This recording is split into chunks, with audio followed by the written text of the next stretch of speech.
Selamat malam, Assalamualaikum warahmatullahi wabarakatuh. Selamat malam, Bapak Ibu semua. Oke, salam sejahtera bagi kita semua. Oke.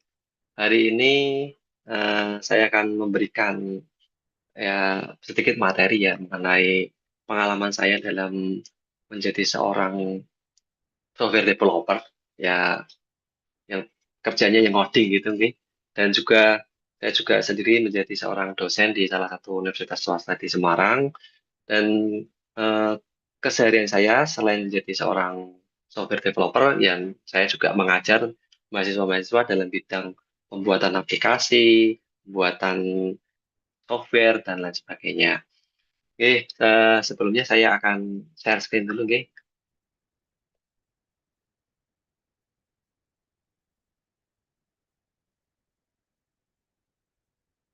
Sudah terlihat semua, oke, Bapak Ibu sekalian. Sudah terlihat Oke, Pak jadi, Idris. oke. Hari ini kita akan belajar bareng nih mengenai pembelajaran coding dan AI, Artificial Intelligence, yang khususnya ini di malam hari ini belajar coding dan AI tapi tanpa perangkat ya, tanpa alat bantu yang biasanya kalau coding itu biasanya relevannya dengan komputer, dengan data, dengan hal-hal yang berbau digital ya.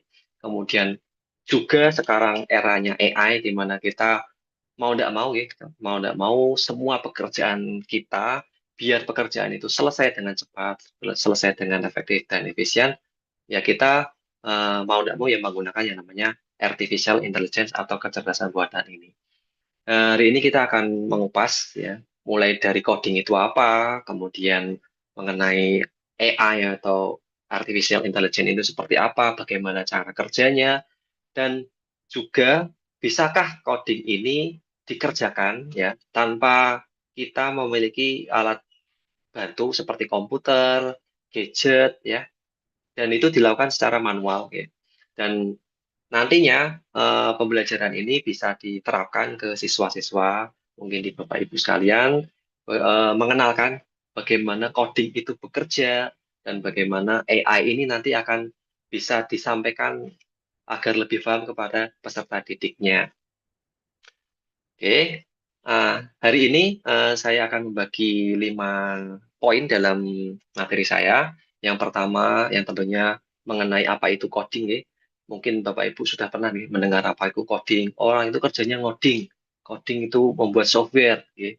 Nah, itu nanti kita akan bahas di situ. Dan yang kedua, setelah kita tahu apa itu coding, bagaimana menerapkannya, dan kita masuk ke sesi yang namanya poin yang namanya AI atau Artificial Intelligence. Mungkin Bapak Ibu juga pernah nih memakai AI, mungkin sudah pernah mengenal apa itu ChatGPT, ya. Mungkin yang di apa namanya bidangnya bahasa itu kenal namanya DeepL ya, DeepL. Kemudian yang bagi Bapak Ibu yang biasa buat presentasi ya sudah mungkin pernah pakai yang namanya Gamma. Ya, semua itu adalah hasil dari AI ya yang diterapkan untuk berbagai kebutuhan. Mungkin di ChatGPT di situ bisa kita melakukan chatting terhadap sebuah virtual assist ya di situ ya. Kemudian di Gamma kita bisa membuat sebuah prompt yang kita masukkan saja materi yang kita akan buat, kemudian Gamma akan membuatkannya untuk kita. Kemudian setelah kita tahu ini penerapan AI dan coding ini, kita bagaimana menerapkan itu semua ke dalam sebuah aktivitas ya atau eh, kegiatan bagi para peserta didik kita untuk mengenalkan itu semua, tapi melalui sebuah aktivitas fisik ya, tanpa menggunakan gadget sama sekali. Nah, setelah kita tahu bagaimana cara menerapkan itu semua, nah ini kita akan membahas bagaimana menerapkan atau mengintegrasikan itu semua ke dalam mata pelajaran yang mungkin kita mampu, yang kita ampu ya. Mungkin di bahasa, nanti kita bagaimana menerapkan itu semua di kegiatan-kegiatan yang ada di mata kuliah, mata pelajaran bahasa, di yang sains mungkin juga bisa diterapkan. Dan yang terakhir, setelah itu semua kita bahas, nah kita akan masuk ke poin yang namanya etika teknologi. Seperti halnya sebuah teknologi, teknologi dimanapun itu berada, ketika itu diciptakan, pasti yang nama teknologi baru itu mendapat yang namanya penolakan. Ya, mungkin kita tahu dulu zamannya Gojek keluar ya, banyak dari ojek-ojek pengkolan yang mungkin belum merasakan eh, manfaat dari teknologi yang baru itu, mereka pada protes. Nah, ini kita akan bahas bagaimana menerapkan teknologi itu tanpa melanggar etika yang berlaku di masyarakat. Nah, sekarang kita masuk di poin di mana kita akan bahas tentang coding. Ya. Mungkin Bapak Ibu juga pernah ya, melihat aktivitas coding secara langsung. Ya, mungkin dari Bapak Ibu guru yang di bidangnya TIK, ya, mungkin sudah mengenal komputer itu apa, bagaimana cara kerjanya komputer, bagaimana sebuah layar bisa keluar dari ketikan yang kita masukkan di keyboard kita. Mungkin Bapak Ibu itu sudah pernah merasakan bagaimana memakai komputer itu. Nah, tentunya dari semua yang kita lakukan dengan menggunakan aktivitas komputer itu adalah hasil dari sebuah coding, ya. Coding. Jadi coding, istilah coding yang secara terminologi itu adalah memberikan instruksi, ya. Memberikan instruksi kepada komputer, di mana nanti komputer itu akan memproses inputan-inputan yang telah kita masukkan.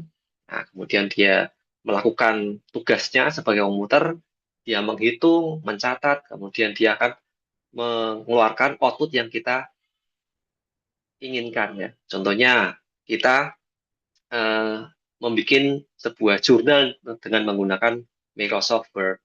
Nah, di situ kita memberikan instruksi kepada komputer bahwa kita mencatat tulisan-tulisan kita, kemudian kita jadikan tulisan itu menjadi sebuah file, ya, kemudian disimpan di dalam komputer, dan mungkin ketika filenya itu kita ingin sebarkan melalui hard file, ya, kita butuh yang namanya printer, printer untuk kita print, kita cetak, ya, kita akan mendapatkan tulisan tangan yang berupa elektronik itu menjadi sebuah file dokumen yang nyata yang bisa kita pegang. Nah, semua itu yang tadi saya jelaskan itu tidak lepas dari yang namanya coding. Ya, sebuah komputer ketika dia bekerja, nah, itu harus butuh yang namanya instruksi dari yang namanya brainware. Ya, mungkin dari Bapak Ibu apa dari para pelajar TIK ya, mungkin pernah mengenal input proses output ya. Input itu dari brainware, kemudian proses itu dari komputer atau softwarenya, kemudian ada output yang bisa kita keluarkan melalui tulisan atau print tadi. Nah, itu semuanya adalah hasil dari coding, menginstruksikan perintah-perintah kepada komputer, kemudian komputer akan mengelolanya, mencatatnya, kemudian dia mengeluarkan output sesuai yang kita berikan. Ya, seperti itulah coding. Ya, nanti di materi ini kita akan mempelajari coding, tapi tanpa menggunakan perangkat seperti yang tadi saya sebutkan, seperti komputer, seperti itu tidak kita pakai. Nah, kita akan menjelaskan coding secara general, yang nanti bisa dilakukan, yang bisa dilatih kepada peserta didik kita, biar lebih mudah memahami apa itu coding. Nah, kenapa di era sekarang anak-anak kita ajarkan mengenai apa itu coding, apa itu pemrograman komputer, apa itu software? Karena ya kita tidak bisa hidup tanpa adanya teknologi seperti itu. Saya yakin dari Bapak Ibu semua ya, itu sudah menjadikan internet itu sebagai kebutuhan primer kita ya. Jadi kita tidak bisa hidup tanpa namanya internet. Ya mungkin zaman dulu cuma sandang, pangan, papan, gitu. Sekarang sudah ada internet yang wajib kita penuhi. Nah, di dalam teknologi informasi, internet itu sangat penting ya, karena internet ini akan eh, manfaatnya manfaat yang begitu besarnya kita bisa manfaatkan untuk penyebaran informasi ya, untuk pembangun relasi. Nah, itu semua juga dibangun menggunakan coding. Ya, maka dari itu anak-anak yang sekarang kita didik, kita siapkan ketika nanti mereka sudah besar, mereka sudah tahu ya, sudah paham apa itu internet, apa itu coding, apa itu komputer. Biar apa? Biar mereka bisa bersaing ya, bersaing terhadap masyarakat yang nanti akan mereka hadapi di masa akan datang. Ya, dalam dunia coding yang kita perlu tekankan itu ada beberapa. Yang pertama adalah berpikir logik. Ya, ketika kita sudah mungkin yang sudah apa namanya familiar dengan matematika, ya itu saya yakin nalarnya, logisnya itu sudah terbangun dengan baik. Ya, kemudian ketika sudah logiknya sudah jalan, dia diharapkan bisa memecahkan masalah dengan baik ya. Isinya dia punya masalah, dia tidak tidak langsung pusing ya. Dia sudah tahu alur berpikir dari sebuah masalah itu, ya, dia akan mencari solusi dari masalah yang dia hadapi. Nah, semua itu dia akan dapatkan dalam bentuk kreativitas. Ketika kreativitas sudah terbentuk, oke, dia akan membangun sebuah, mungkin nanti di suatu akan yang datang, dia akan menciptakan produk-produk baru yang mungkin diharapkan juga akan memberikan manfaat bagi orang lain. Nah, itu kenapa kita harus membiasakan ya pada anak-anak kita, kepada peserta didik kita, bahwa perlunya coding yang harus mereka kuasai, yang harus mereka tahu ya minimal, dan mereka bisa memakainya ya untuk melanjutkan masa depan yang lebih baik. Nah, mungkin di kayak keseharian Bapak Ibu sekalian ya, mungkin sudah familiar terhadap teknologi informasi. Yang teknologi informasi itu dibangun dengan menggunakan software engineer ya, yang dibangun sama coding-codingan tadi, apa namanya, simbol-simbol seperti yang dimasukkan ke dalam komputer. Nah, hasil dari itu semua tercipta beberapa teknologi yang mungkin kita bisa pakai seperti HP, ponsel, ya. Kemudian ada tablet, ya mungkin ada komputer yang sedang saat ini saya pakai, ya. Di situ semuanya adalah hasil dari coding atau penginstruksian kepada komputer ya. Komputer kemudian diciptakan sebuah software yang baru. Nah, kemudian mungkin bagi yang suka ke game, ya pasti game itu juga ketika dipakai ada logika-logikanya, ya di situ ada yang namanya poin, kemudian ada health bar atau garis nyawanya di situ, ya semuanya dicoding, ya diperintahkan oleh pembuat codingnya untuk bisa berjalan sesuai dengan instruksi yang diberikan di komputer. Nah, dan juga mungkin eh, kita juga sering memakai yang namanya internet. Ya. Di internet kita mencari informasi, kita mencari bahan untuk diskusi, kita mencari bahan untuk riset. Ya, semuanya menggunakan internet. Internet dibangun dengan menggunakan website. Ya, di website kita bisa menginstruksikan komputer untuk menampilkan informasi-informasi yang mungkin akan dicari oleh orang di dunia maya sana. Nah, dan sekarang mungkin ada smart hardware yang mungkin kita bisa pakai seperti penggunaan AC di rumah yang sekarang kita bisa kontrol dari jarak jauh ataupun lampu yang di rumah yang mungkin kita lupa matikan ketika kita berpergian kita lupa mematikan dan kita bisa mengakses lampu di rumah kita, AC di rumah kita dari internet sana. Jadi tidak perlu takut lagi ketika kita pergi jauh ternyata kita lupa bawa AC, lampu, ya, mungkin ada perangkat elektronik yang lain yang kita lupa matikan, itu kita bisa akses langsung melalui internet, dan internet itu akan mengkoneksikan ya kita ke perangkat-perangkat tersebut sehingga kita bisa membuatnya mati, membuatnya hidup ya. Ya, jadi semuanya itu dibangun dengan menggunakan teknologi informasi dan di dasarnya itu ada perangkat set instruksi-instruksi yang dikerjakan oleh komputer atau disebut sebagai coding tadi. Nah, mungkin yang tadi saya sebutkan adalah coding-coding yang mungkin lebih general di dunia teknologi informasi atau teknologi IT.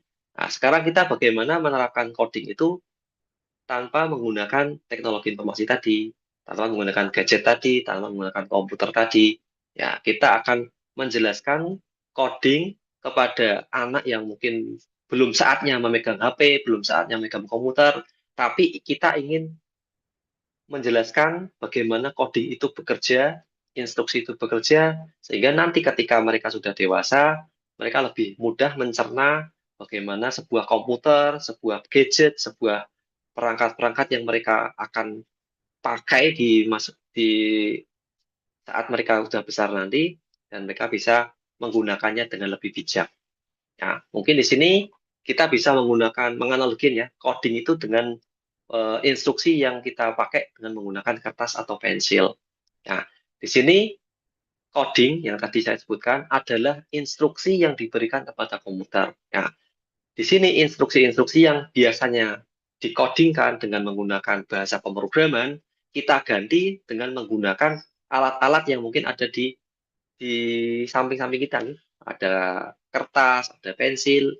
Nah, contohnya seperti ini, kita membuat sebuah diagram alur ya. Diagram alur contohnya nanti kita akan membahas di slide berikutnya. Ada sebuah apa namanya ular tangga di situ ya.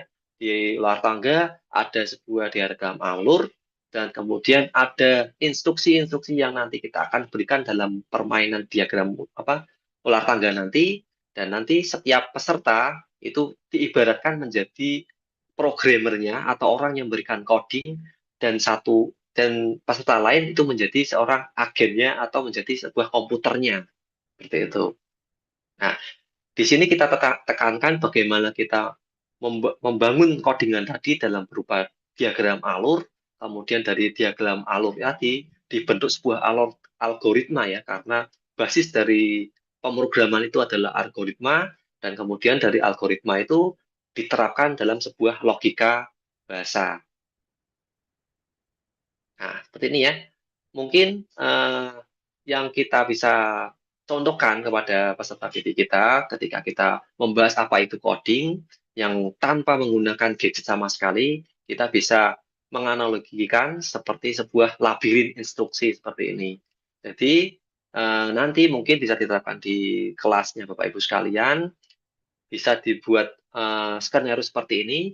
Jadi ada sebuah labirin yang kita akan membuat sebuah labirin, kita gambarkan di papan tulis seperti itu ya, di mana labirin itu ada jalan-jalan ya, yang mungkin ada jalan yang buntu, ada yang jalan yang terus ya, kemudian ada temboknya.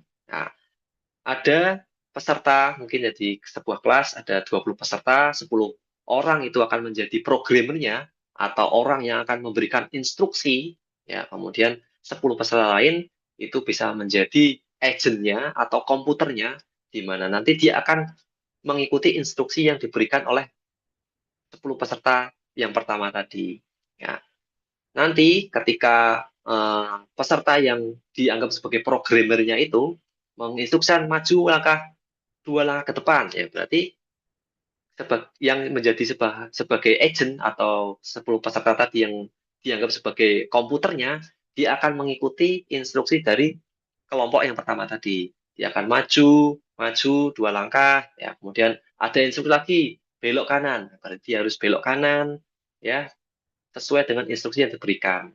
Nah, model seperti itu sama halnya ketika nanti pada kenyataannya ketika kita mengcoding dalam sebuah komputer, ya kita harus mengikuti instruksi yang sudah ada yang dikenali oleh komputer itu ya. Jadi kita akan memberikan satu set codingan, satu set instruksi yang nanti akan dieksekusi sama komputer. Ya, seperti tadi, 10 peserta sebagai programmernya memberikan instruksi kepada 10 peserta berikutnya yang bertindak sebagai programmernya. Nah, kemudian setelah kita amati ya, mungkin kita amati ternyata ada beberapa peserta yang salah mengikuti instruksi yang diberikan sama programmernya. Nah, itu sama halnya ketika di dunia nyata kita membuat software untuk komputer ya. Mungkin ketika kita kasih instruksi, ternyata ada kesalahan dalam logika, dan komputernya atau softwarenya itu tidak jalan. Ya, nanti di akhir sesi nanti bisa dijelaskan bahwa ini adalah sebuah pandangan ketika nanti kalian bekerja dalam sebuah bidang teknologi informasi, di mana nanti akan menciptakan software yang nanti akan kalian pakai, dan hasilnya itu akan kalian eh, lihat ya, sesuai dengan instruksi yang diberikan sama komputer tadi. Nah, kemudian selain dari labirin, ya contoh labirin yang tadi, mungkin kita bisa mencoba ya, mensimulasikan coding itu dalam bentuk permainan yang namanya ular tangga. Ya, mungkin Bapak Ibu sudah tahu ya, ular tangga itu ada yang namanya kita ketemu tangga yang akan naik ya, dan kalau ketemu ular itu akan turun. Nah, kita bisa mensimulasikan coding itu dalam permainan ular tangga ini dengan cara ya sama. Nanti mungkin di dalam sebuah grup kita jadikan yang satu menjadi satu grup menjadi programmernya atau tukang instruksinya ya, orang yang memberikan instruksi, dan mungkin satu grup lagi menjadi agennya, ya, yang dia akan bertindak sebagai pionnya atau karakternya yang akan diberikan instruksi. Ya, di situ kita bagi menjadi ada papan perintah, kemudian algoritma lagi ya, karena yang dasar dari sebuah coding itu algoritma. Algoritma itu cara berpikir dari sebuah coding. Ya, kita harus mengetahui cara berpikir dari sebuah coding. Cara berpikir yang biasa dipakai ya mungkin di teknologi informasi ada namanya object oriented ya, kemudian ada prosedural, kemudian ada fungsional programming. Nah, kita bisa pakai itu semua tapi dalam bentuk permainan yang nyata tanpa harus memakai tanpa harus ketemu langsung di codingan itu sendiri ya. Nah, mungkin di pionnya kita akan memberi instruksi bahwa nanti ketika ketemu dalam sebuah blok, nah, di situ ada instruksi yang harus kalian kerjakan ya. Kemudian satu orang yang menjadi pionnya tadi, orang yang bertindak sebagai karakter dalam sebuah permainan ini, dia akan mengikuti instruksi dari programmernya atau orang yang memberikan instruksi. Ya, dia harus maju, ya berarti maju. Dia harus belok ke kiri, dia harus belok ke kiri. Nah, nanti ketemu yang namanya apa namanya program, contohnya di situ di angka satu mulai dengan semangat harus agentnya, pionnya itu atau karakternya harus mengikuti eh, instruksi yang diberikan di dalam sistem. Nah, kita bisa mensimulasikan coding juga dalam kondisi seperti ini ya. Nanti ada ketemu ular ya. Berarti kalau ketemu ular diinstruksikan dia harus turun sesuai dengan arah si ular ya. Mungkin di nomor 12 ketika dia ternyata berhenti di angka 12, dia harus mengikuti aturan yang dibentuk dalam sistem yaitu mengikuti turunnya si ular ya. Ketika dia sudah mengikuti instruksi tersebut ya berarti pola pikirnya sudah terbiasa dalam kondisi codingan tadi ya. Kita memberikan instruksi dan instruksinya dapat diterima sama agennya dan agen akan memberikan output yang sama sesuai dengan instruksi. Nah, kondisi seperti ini ya sama seperti dunia maya. Ketika saya membuat program, berarti saya harus mengetahui tujuan dari aplikasi yang saya buat. Oh, saya akan membuat sistem informasi kepegawaian. Ya. Outputnya seperti apa? Oh, outputnya seperti ini. Ya. Kemudian batasannya apa? Batasannya seperti ini. Dia tidak boleh diakses oleh apa namanya publik. Dia harus hanya diakses oleh instansi itu sendiri. Nah, kemudian datanya seperti apa? Oh, datanya ada ini data kehadiran, data uang makan, ya, data pegawai lembur, yaitu saya masukkan semua. Nah, seperti di kondisi permainan luar tangga ini ada datanya ya, datanya apa? Datanya mungkin ini stepnya dimulai dari angka 1 sampai 21. Kemudian di situ ada lagi data ular, ada lagi data tangga yang bisa naik atau ular yang bisa turun. Nah, itu semua data-data seperti itu yang harus kita kuasai dalam praktek yang nyata dalam membuat sebuah software atau aplikasi gitu ya. Nah, dari dua analogi tadi ya, itu kita bisa segmentasikan ya bahwa pelaku ya di dalam sebuah coding itu kita bisa bagi menjadi orang yang memberi perintah atau programmernya ya yang akan memberikan instruksi-instruksi kepada siapa? Kepada mesinnya. Mesinnya apa? Mesinnya adalah robot ya. Robot atau yang tadi dianalogikan dalam permainan ular tangga itu karakter yang menjadi apa namanya pionnya yang akan nanti jalan ya dari 1, 2, 3. Ya, itu orang yang akan menerima instruksi dari programmernya atau pemberi perintah. Nah, kemudian dalam coding ini juga kita harus batasi, ini sebuah program yang kita buat ini tujuannya mau apa sih? Ya, seperti tadi, saya membuat sebuah aplikasi kepegawaian. Tujuannya apa? Tujuannya itu akan membuat report, ya, report entah bulanan, tahunan, ya, kemudian sirkulasi pegawai keluar masuknya, sirkulasi apa namanya uang yang masuk, kemudian mungkin data lembur pegawai, ya tujuannya seperti itu. Dan di praktek yang tadi di luar tangga tadi mungkin tujuannya itu sampai ke garis finish gitu ya. Nah, itu sama. Analogi seperti itu kita terapkan dalam dunia nyata yang dimana nanti ketika siswa sudah pernah merasakan apa namanya merasakan belajar mengcoding ya, coding dalam aktivitas fisik tadi, ketika nanti masuk dalam dunia IT yang beneran, di mana mereka harus belajar bahasa pemrograman, dia harus belajar apa namanya komputer, ya mereka lebih mudah memahami coding itu sendiri. Karena ketika saya memberikan materi pembelajaran coding kepada mahasiswa saya, ya kebanyakan ya mereka dari awal belum tahu ya coding itu seperti apa, basis dari coding itu seperti apa, ya komputer itu dalamannya seperti apa itu juga mereka belum tahu. Bagaimana data itu diproses itu juga mereka belum tahu. Nah, maka dari itu ketika kita membiasakan peserta didik kita dari SD, mungkin dari SMP, kita melatih analogi coding seperti ini, ya mereka nanti ke depannya ketika masuk ke dunia kerja ya atau masuk di dunia nyata, belajar yang namanya internet, belajar namanya teknologi informasi, mereka lebih mudah memahami itu semua.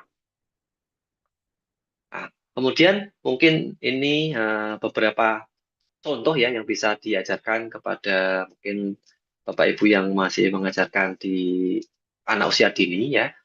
Kita bisa menganalogikan ya aktivitas coding tadi ke dalam sebuah cerita yang dimana nanti ketika cerita itu kita sampaikan ya nanti anak-anak kita, peserta didik kita bisa memahami apa itu pembelajaran coding yang nantinya mereka sudah tahu dan mengenali eh, teknologi informasi coding itu untuk apa, buat software itu bagaimana ya, itu mereka bisa lebih mudah memahami. Nah, contohnya di sini ada cerita si kelinci ya, kelinci dia ditugaskan untuk mengambil wortel ya, dia juga akan mengambil wortel di mana dia harus menyeberang ke sungai ya. Kemudian di sungai tersebut ada batu ya yang digunakan untuk meloncat si kelinci itu ya. Kita bisa menganalogikan itu ke anak-anak kita bahwa ketika meloncat pertama ya dia harus mengambil wortel ya. Kemudian setelah diambil wortel, dia harus loncat lagi untuk sampai ke tujuannya. Nah, langkah-langkah seperti itu yang mungkin kita bisa ajarkan, ya kita sampaikan, kita ceritakan ke anak anak didik peserta kita, dari mereka merasa eh, bisa membayangkan bagaimana alur berpikir sebuah instruksi. Ya, karena ketika mereka sudah paham atau bisa memahami sebuah instruksi, ya kita akan lebih mudah memberikan informasi kepada mereka.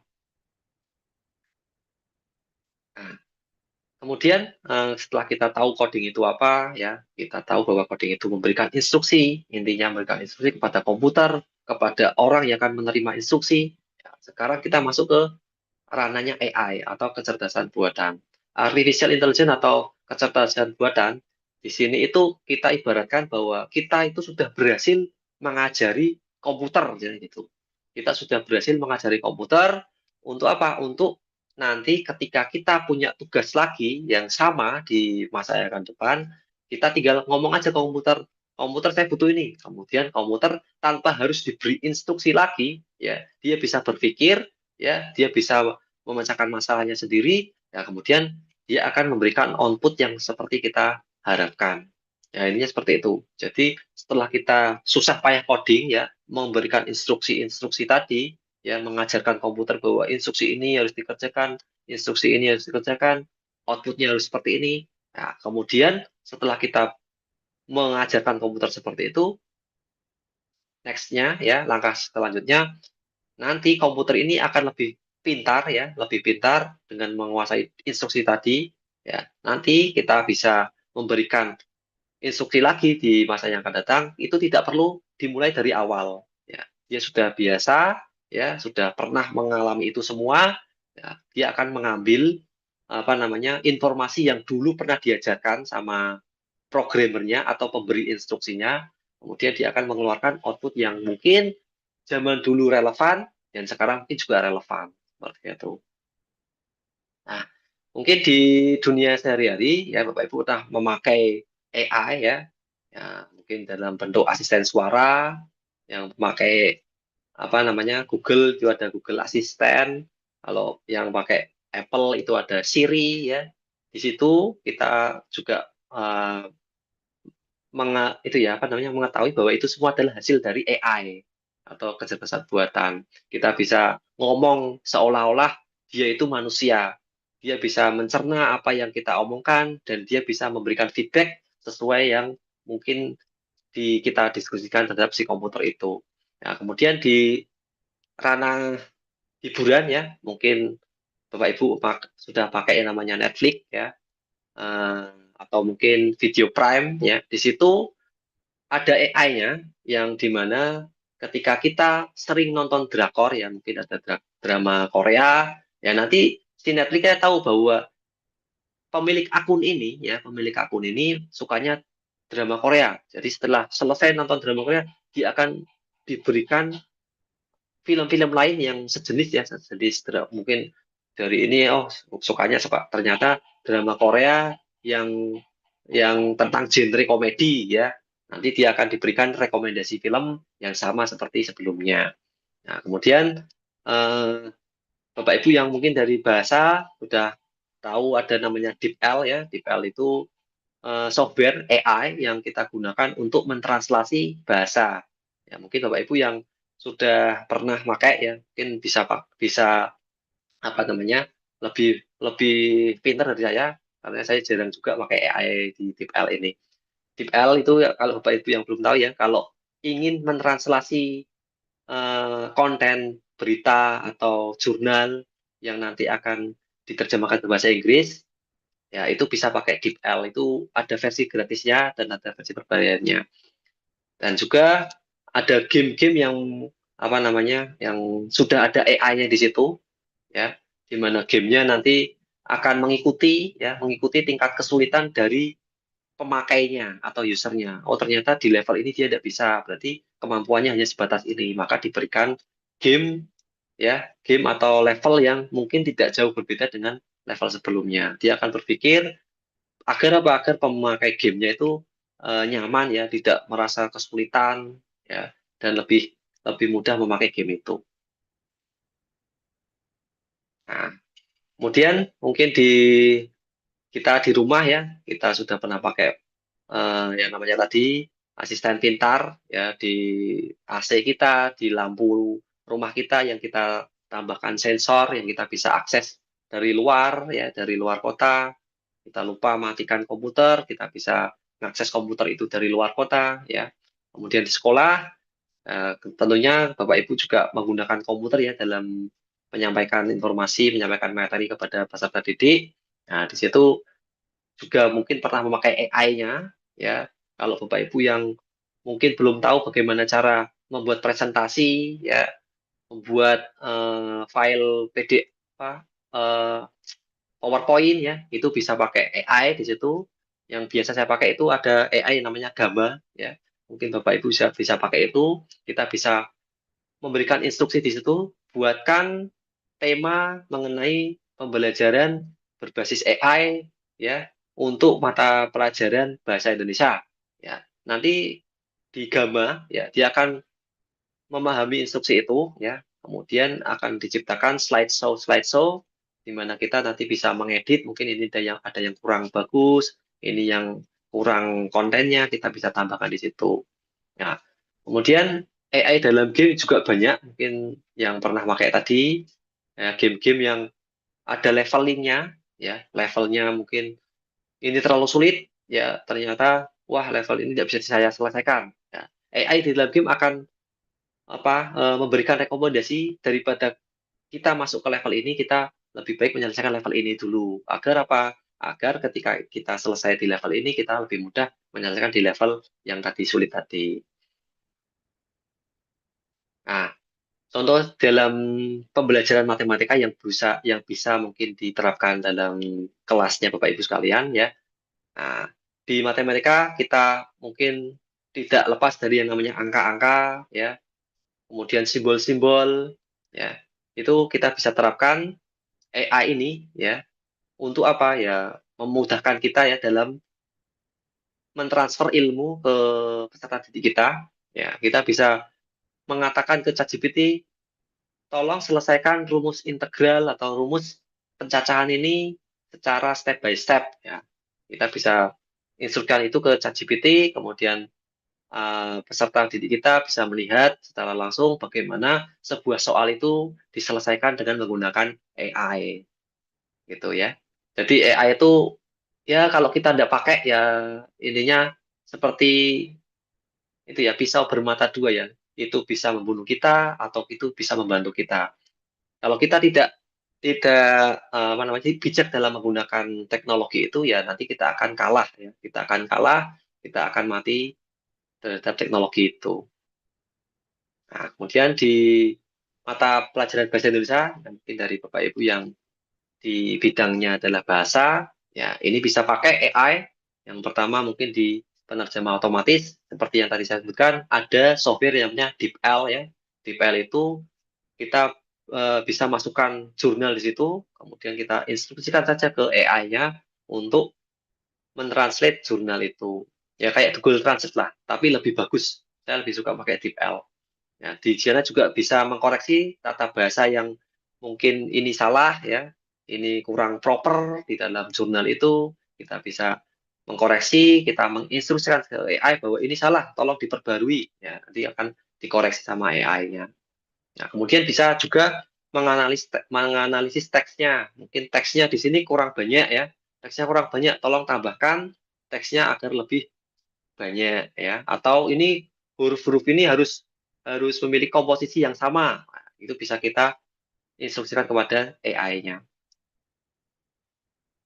Nah, AI dalam pelajaran sains ya, contohnya di IPA atau kimia, fisika ya, kita bisa analogikan ya, kita bisa terapkan dalam hal pengumpulan data, ya, kemudian analisis pola, kemudian setelah pola itu terbentuk, kita bisa jadikan sebuah alat prediksi.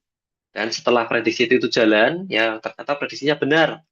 Ya, maka kita bisa menginstruksikan sama AI itu ya ke kecerdasan buatan itu kita instruksikan coba memakai data yang lain ya. Contohnya ini data tentang kebutuhan makan ya, kita bisa gunakan untuk data kebutuhan pakan di ternak gitu ya.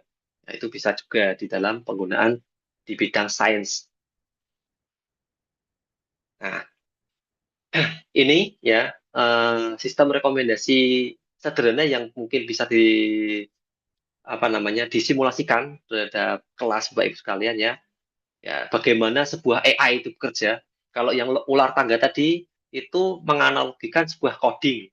Kalau di sini itu menganalogikan sebuah AI bekerja. Ya, kita bisa membagi ya, mungkin di dalam sebuah kelas ada 20 orang tadi, kita bagi yang satu menjadi agen ya, orang yang akan memberikan instruksi ke AI, dan satu menjadi 10 orang lagi menjadi AI-nya.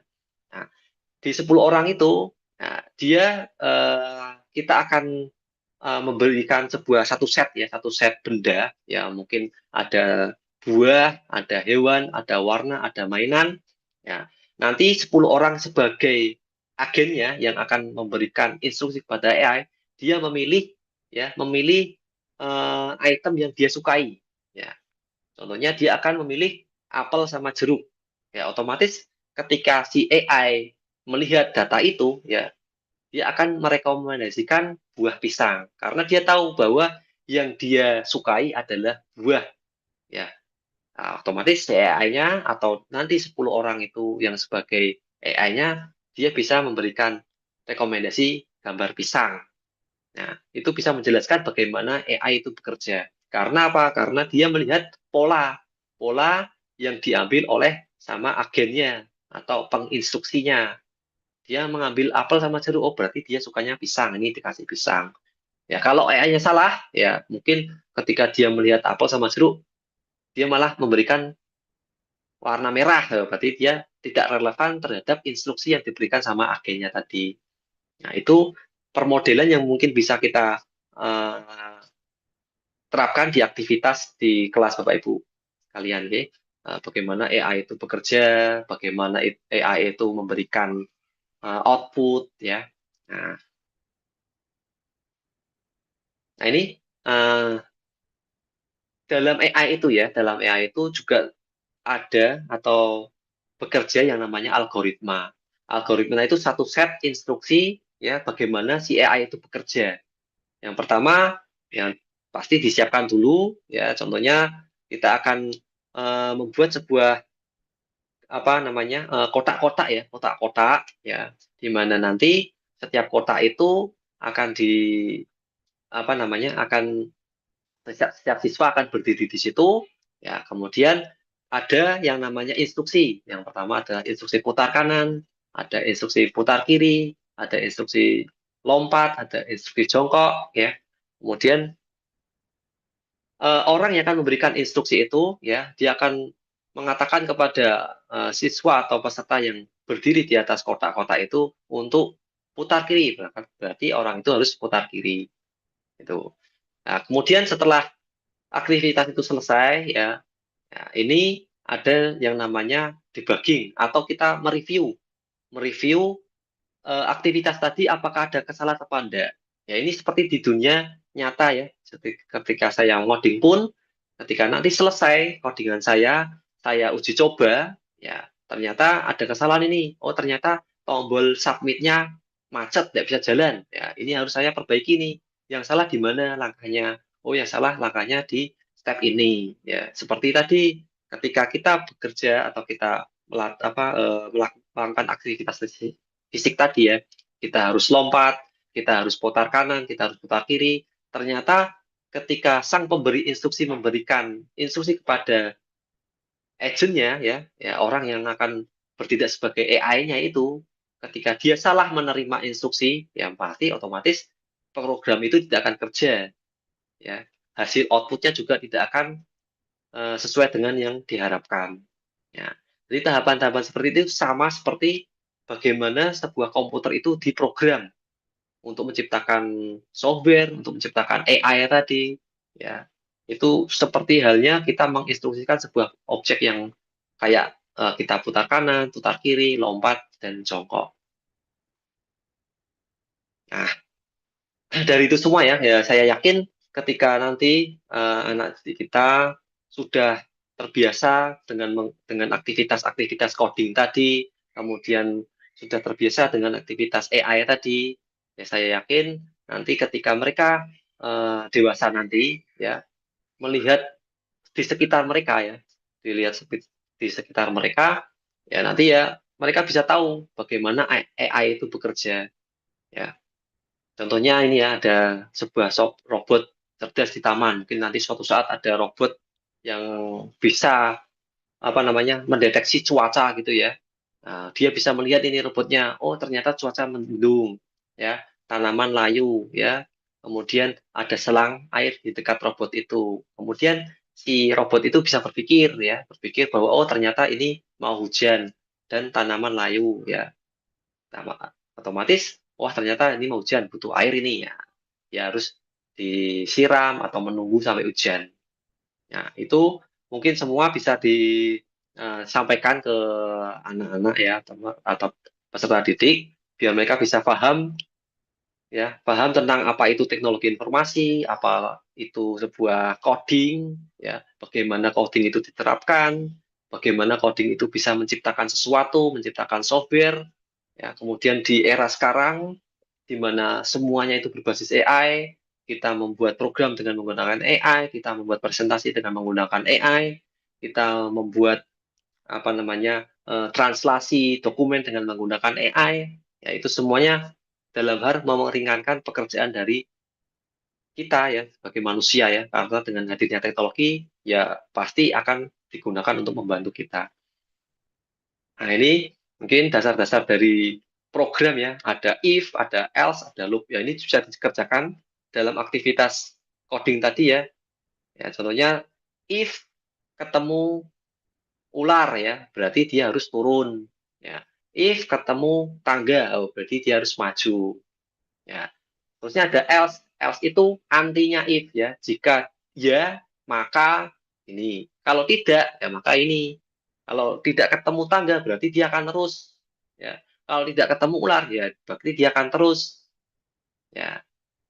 Seperti aktivitas dari ular tangga tadi. Kemudian loop di sini, ya loop di sini mungkin setelah selesai alur alur dari olahraga tadi mencapai garis finish, apakah aktivitas itu mau diulang lagi atau stop sudah selesai? Ya, apakah permainan olahraga tadi itu cukup satu kali saja atau kita butuh dua kali sesi untuk bermain?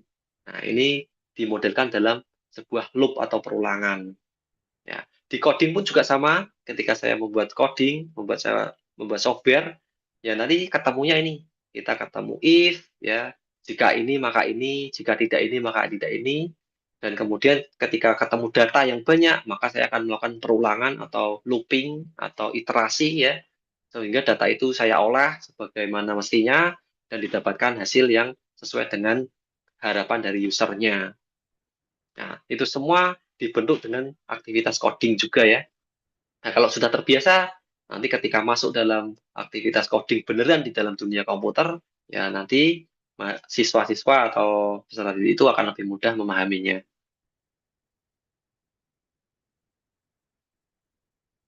Nah, ini mungkin ini ya, apa namanya? eh, perencanaan ketika kita mau membangun sebuah codingnya.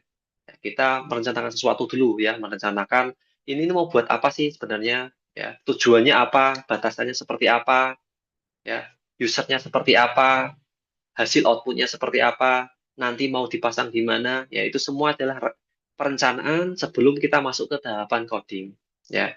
Biar nanti ketika kita coding sudah tahu nih, ya, skopnya batasannya sampai mana. Jangan sampai ketika kita sudah mulai coding, ya, sudah masuk dalam dunia coding, kita masuk aktivitas coding, kita tidak tahu hasil akhirnya itu sampai seberapa ya, sampai mana, outputnya sampai mana ya. Itu jangan sampai. Karena kalau seperti itu nanti seperti coding yang tiada akhir ya, tidak ada selesainya. Nah, ini mungkin di kelas juga bisa di apa namanya? Dibuat sebuah aktivitas yang namanya teka-teki logika ya. Di sini kita bagi ada lebih banyak sekarang, ada perancang, ada programmer, ada penguji, ada debugger. Perancang ya ini yang nanti akan eh, merencanakan sebagai seluas mana program itu, coding itu, software itu atau hasilnya itu sampai bisa diterima sama user. Nah, kemudian si programmer akan menerima perencanaan dari sang perancang, kemudian dia akan melakukan aktivitas coding di situ sampai selesai, mendapatkan sebuah produk atau software, kemudian software itu diuji sama mungkin QC ya, mungkin user langsung ya, itu bisa menguji produk itu apakah sudah sesuai yang diharapkan, ataukah ini ada kesalahan dalam codingan atau programnya, ada bugnya. Ya, kemudian setelah dicek ternyata ada, ya berarti kita masuk lagi ke tahapan coding, tapi masuknya ke debugger. Jadi ada seorang yang tugasnya itu memperbaiki codingan yang sudah ada.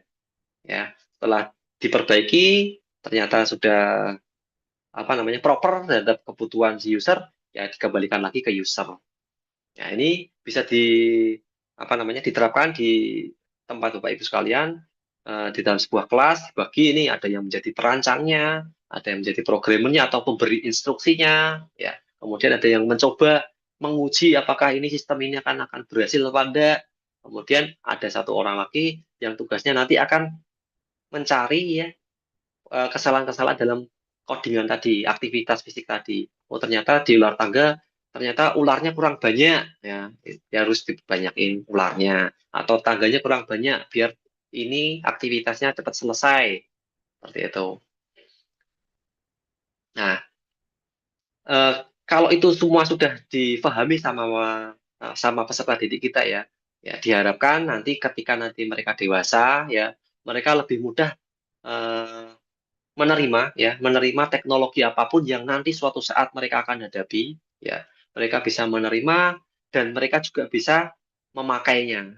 Ya, mungkin ketika zaman dulu kita tahu ya ada informasi bahwa ada ojek pengkolan yang protes terhadap adanya Gojek ya. Mungkin sekarang sudah tidak ada karena mereka sudah tahu nih manfaat dari Gojek itu seperti apa.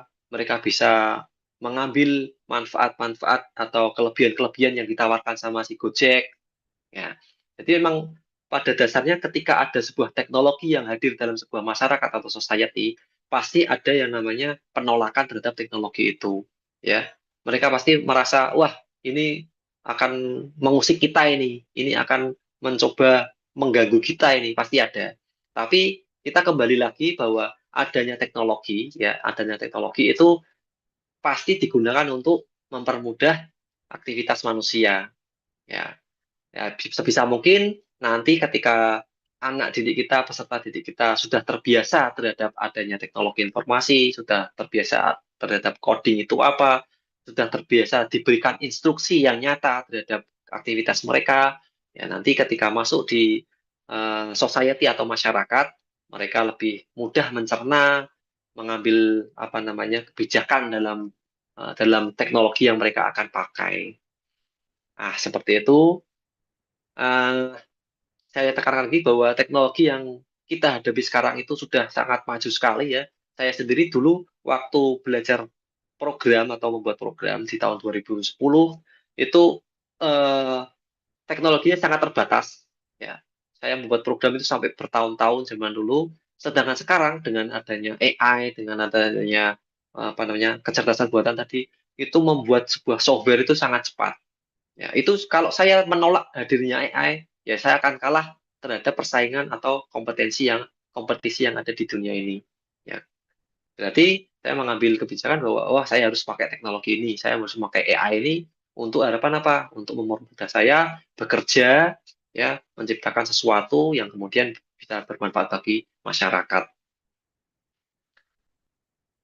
Nah, kemudian mungkin di kurikulum sekolah, ya ini yang mungkin bisa diterapkan di apa namanya tingkat STK sama SD ya karena itu tidak boleh apa namanya memakai gadget ya itu harus kita biasakan terhadap aktivitas fisik. Jadi kita bisa sebisa mungkin mengenalkan coding itu dalam bentuk kegiatan-kegiatan fisik tadi, permainan-permainan tadi agar apa? Biar tercipta pola pikir yang sistematis ya, yang mempunyai nalar yang bagus. Ya, kemudian ketika nanti nanti masuk ke tahapan SMA, SMP atau level SMP atau level SMA, mereka bisa menerapkannya dalam sebuah apa namanya eh, kerangka berpikir yang lebih interaktif ya, kerangka berpikir yang lebih tekstual ya, ya. Dan akhirnya di tingkat SMA diharapkan kerangka berpikir itu dibawa di sekolah menengah atasnya, dia bisa menciptakan sesuatu, ya, dia bisa belajar mengcoding di dalam komputer, menciptakan produk yang baru yang nantinya mungkin bisa menjadi nilai tawar atau nilai lebih dari mahasiswa atau siswa itu sendiri. Nah, ini ya. Jadi ketika kita belajar coding, ya, itu bisa saja belajar itu tanpa yang namanya kehadiran gadget atau perangkat-perangkat yang berhubungan dengan digital tadi ya. Kita bisa belajar coding tanpa komputer, tanpa gadget, ya, tanpa tablet, tanpa listrik sama sekali. Dalam bentuk aktivitas-aktivitas yang seperti permainan tadi, seperti game-game tadi, yang mereka bisa lakukan, siswa-siswa lakukan, dan nanti diharapkan setelah mereka mengikuti itu semua, ya diharapkan kerangka berpikirnya itu akan lebih naik ya dan menciptakan sebuah kreativitas baru di masa yang akan datang. Dan eh, bisa di suatu saat nanti ada programmer-programmer dari kita ya dari Indonesia yang mungkin bisa menciptakan sekelas Apple ya, sekelas Google yang tidak hanya sebagai pemakai saja ya, tapi menjadi seorang pencipta, yaitu sebuah sebuah kemajuan teknologi yang luar biasa menurut saya. Kalau sekarang ya, sekarang itu kebanyakan eh, teknologi itu kiblatnya masih di Amerika sana ya. Belum Indonesia itu masih di apa namanya sebagai follower saja. Di Amerika sedang booming namanya Twitter ya, booming namanya ChatGPT. Kita baru bisa pakai ChatGPT. Kita sebagai followernya ChatGPT. Kita belum belum bisa menciptakan sebuah AI sendiri. Ya mungkin nanti diharapkan di peserta didik Bapak Ibu sekalian ketika dididik dari awal mengenal apa itu coding, mengenal itu kerangka berpikir yang lebih sistematis. Ya, nanti di masa yang akan datang, mereka lebih berpikir kreatif, menciptakan sesuatu, dan nanti bisa bersaing di dunia gitu ya.